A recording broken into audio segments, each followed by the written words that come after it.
the 18th of November 2012. I'm on the Ystwyth Trail, somewhere between Aberystwyth and Pontrhyfendigaid, which is near Tregaron.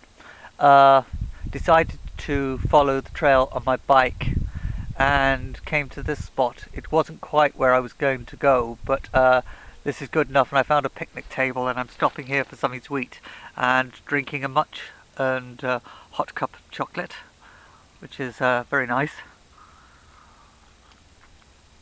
It's a very beautiful spot here, very tranquil, lovely.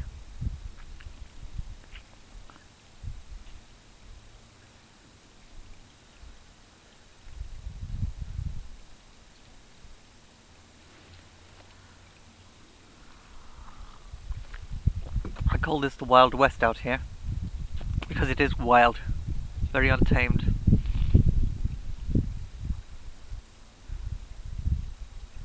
You could almost see John Wayne riding his horse over those hills.